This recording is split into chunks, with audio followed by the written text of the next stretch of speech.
Gagasan ke depan, dan ini penting sekali. Kami lihat ada dua. Satu adalah apa yang dipikirkan, apa yang digagas, apa narasinya, apa yang mau dilakukan. Yang kedua, yang tidak kalah penting sesungguhnya, apa yang sudah dikerjakan dan apa yang menjadi rekam jejak.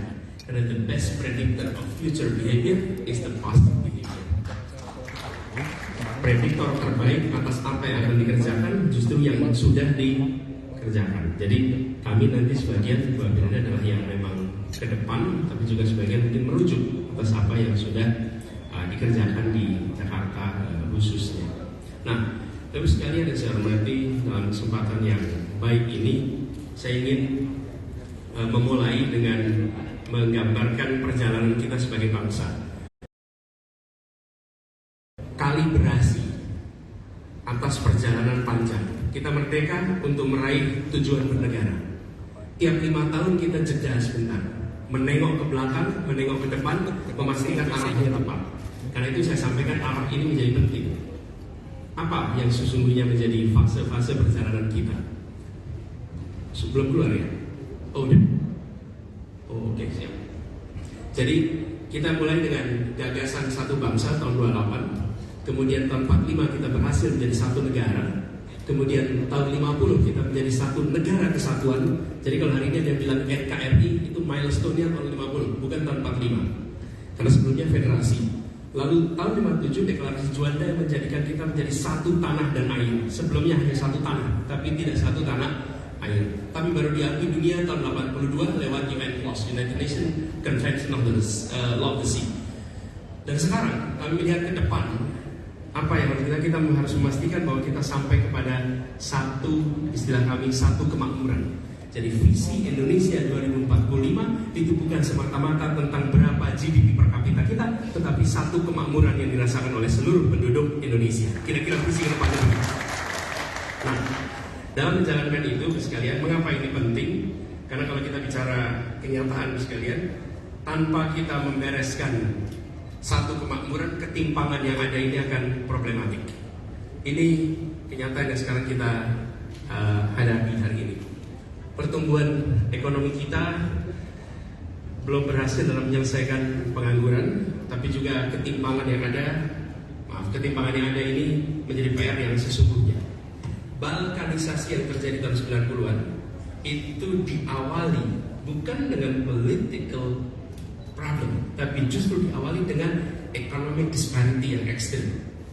Kawasan, kalau lihat pendapatan per kapita waktu itu, Slovenia itu 175% dari rata-rata per kapita, sementara Kosovo itu hanya 50% dari rata-rata per kapita. Begitu juga dengan unemployment. Employment opportunity di Kosovo berbeda dengan di Slovenia, berbeda dengan di Montenegro, berbeda dengan di Makedonia. Disparitas yang terjadi di sana itu jarang didiskusikan. Yang dibicarakan adalah perbedaan etniknya, perbedaan sukunya, bahasanya. Tapi kenyataan bahwa disparitas itu terjadi di Balkan selama beberapa dekade overlook. Sekarang pertanyaan bagi kita, mau kita membiarkan disparitas ekonomi ini terus menerus sehingga nanti satu saat akan ditumpangi dengan isu non ekonomi dan itu menarik perhatian. Karena itu menurut kami membereskan soal ketimpangan adalah persoalan urgen yang harus diselesaikan hari ini. Itulah sebabnya gagasan kita satu kemakmuran. Karena satu kemakmuran ini yang nyata sekali. Nah, lalu kita lihat apa yang sudah terjadi beberapa waktu ini. Kita alhamdulillah berhasil meningkatkan angka rata-rata pertumbuhan di atas 6%. Tapi ini tidak kemudian muncul menjadi lapangan pekerjaan yang setara. Kita menyaksikan di sini sebagai ilustrasi misalnya Maluku Utara itu PDB regionalnya 22,9%, tapi penurunan tingkat pengangguran terbukanya hanya 51%. Itu baru Maluku Utara. Kemudian masyarakat di banyak tempat menjadi penonton, tidak menikmati besarnya pertumbuhan ekonomi yang ada di kawasan itu. Dan kalau kita lihat lebih jauh, investasinya meningkat, tapi penyerapan tenaga kerjanya justru menurun. Mari kita lihat tabel dari tahun 2013 sampai 2022. Kalau kita perhatikan di sini, investasi meningkat 2013 dari 399 triliun meningkat menjadi 1.200 tahun 2022. Tapi penyerapan tenaga kerja signifikan menurun kalau kita perhatikan di sini. Begitu juga dengan ketika kita melihat kawasan kontribusi sektor untuk tenaga kerja. Sektor pertanian, manufaktur itu menyerap 44% tenaga kerja dan ini menurun. Sementara pertambangan yang hanya menyerap 1% justru investasinya meningkat di situ. We need to change. Ini harus berubah. Justru kita harus mendorong sektor-sektor yang menyerap tenaga kerja untuk mengalami peningkatan. Lalu problem lain adalah kita menyaksikan bahwa peningkatan infrastruktur itu meningkatkan kualitas layanan. 2014 anggaran infrastruktur kita 178 triliun, 2022 menjadi 366 triliun, meningkat 2 kali lipat. Sementara di sisi lain, incremental capital output ratio kita yang harusnya menurun justru malah angkanya meningkat dari 4,2 menjadi 7,3, artinya tingkat efisiensi kita turun. Lalu indeks performa logistik kita mengalami stagnasi. Dan bila kita lihat lebih jauh, persentase kemantapan jalan kabupaten kota itu juga mengalami stagnasi di tahun selama 8 tahun terakhir ini. Ini semua gambaran yang terlihat secara fisik. Bagaimana dibalik itu? Dibalik itu kualitas manusia. Kualitas manusia antara Jakarta dengan daerah lain itu gapnya tinggi sekali. Baik, perhatikan di sini. Jakarta itu SD SMP 26% angkatan kerja yang berpendidikan SD SMP, artinya 75% itu SMA dan perguruan tinggi atas. Di tempat lain sebaliknya. Misalnya di Jawa Tengah SD SMP 65%, di Jambi 50%, Kalimantan 60%, Maluku Utara separuh-separuh. Kualitas tenaga kerja kita, kesiapan tenaga kerja itu gapnya besar. Tunjukkan lebih nyata lagi, masukkan angka IPM. Indeks pembangunan manusia gapnya 1 dekade bos sekalian. Ini kabar yang menurut kami harus dikoreksi. Coba perhatikan. Sumatera, Jawa, tahun 2013 69 angka IPM-nya. Jakarta, Kalimantan, Bali, Nusa Tenggara yang kuning itu tahun 2022 69. Gapnya 10 tahun, 1 dekade. Kalau kita membiarkan gap ini jalan terus, tingkat keterdidikan rendah, ya, muncul itu dalam IPM, kesehatan, pendidikan dan lain-lain, angkanya gapnya seperti ini. Lalu investasi kita untuk perekonomian itu berorientasi justru pada capital intensive dan bukan labor untuk employment. Apa yang terjadi? Maka gap itu akan meluas. Inilah sebabnya kami melihat yang dibutuhkan bukan hanya technicality dalam artian policy saja, tapi yang dibutuhkan adalah harus ada arah ulang paradigma pandang kita terhadap perekonomian, terhadap pertumbuhan ke depan, terhadap kualitas pertumbuhan ke depan. Karena itu kami mengusulkan dalam bayangan kami, orientasinya adalah satu kemakmuran itu sebagai satu visi. Pergeseran dari mana? Dari fokus pada pertumbuhan menjadi pertumbuhan, pemerataan, dan keberlanjutan. Ini orientasi. Yang kedua, pendekatan sektoral menjadi pendekatan sektoral dan teritorial. Lalu dari orientasi menyelesaikan proyek pemerintah menjadi berorientasi pada menyelesaikan persoalan yang senyatanya dihadapi oleh rakyat. Itu tadi persoalan rakyat. Saya sering sampaikan juga ketika di Jakarta ada RP, JMD, ada rencana pembangunan jangka menengah, RPJMN, kalau daerah RPJMD. Ini rencana pembangunan pemerintah atau rencana pembangunan Jakarta? Kadang-kadang kita di pemerintahan itu menyebutnya itu sebagai rencana pembangunan milik pemerintah. Padahal sesungguhnya itu rencana pembangunan milik seluruh warga Jakarta yang harus menjadi orientasi bersama. Nah, karena constraint waktu, jadi saya akan lompatnya agak cepat ya, Mbak Bidani, supaya kita bisa dapat semuanya. Lalu bagaimana melaksanakan ini ke depannya?